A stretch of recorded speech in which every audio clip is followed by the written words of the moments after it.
Yo soy abogado y decidí tomar una cámara para retratar un proceso de la justicia, ¿no?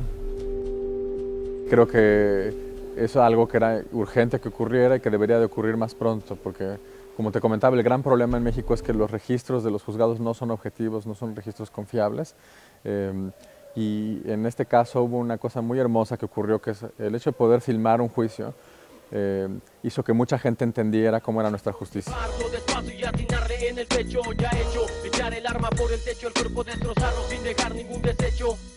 algún testigo se aparece, le tocó un mal día, le ha tocado el 13, tal vez se lo merece, lo asesinaré y le diré que mala suerte. La película llevaba 3 semanas en cines, lo cual es ya en sí un gran logro, porque es muy difícil que un documental llegue a la pantalla de cine.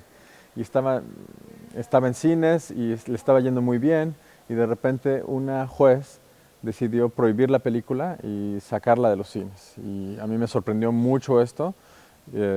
Y por supuesto fue fantástico para la película, porque el Poder Judicial se tardó un poquito se tardó poco en anunciar la censura, pero un poquito en ejecutarla. Y entonces la gente fue a los cines corriendo y yo creo que eso ayudó mucho a que tuviera la audiencia que tiene hoy.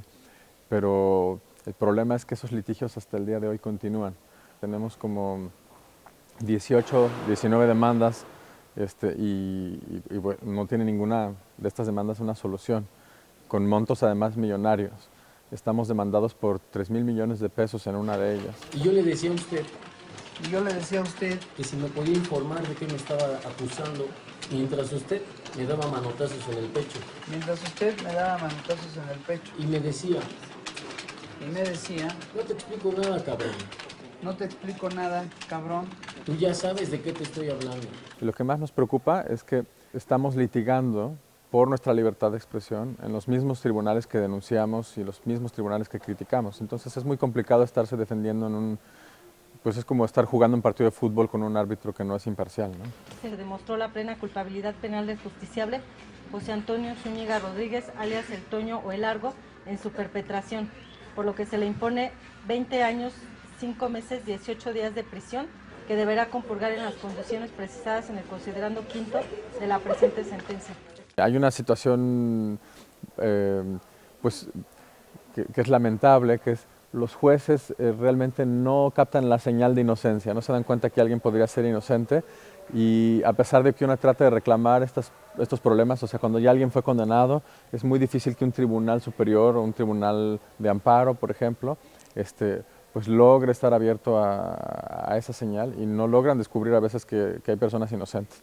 En el caso de Toño, por ejemplo, quiero decirte que él apeló su sentencia cuando fue condenado y fue a varias instancias y nunca logró convencer a las autoridades de que era inocente hasta que nos aparecimos con nuestra cámara. Por Dios, y le preguntas a cada persona de una celda y te dice, sí, aquí tenemos 4 o 5 inocentes. Le dices, oye, ¿cómo puede ser? Pues ahora es tu cuenta. No solo eso, a puros jóvenes. El futuro de México, solo que sea. Desafortunadamente en México hay muchísimas gentes condenadas por delitos que no cometieron. Es una situación muy, muy común. Lo hemos tratado de medir en encuestas a reos y lo que vemos es que entre 30 y 40% de las personas que están presas, por lo menos, ¿no?, están ahí sin necesariamente merecerlo.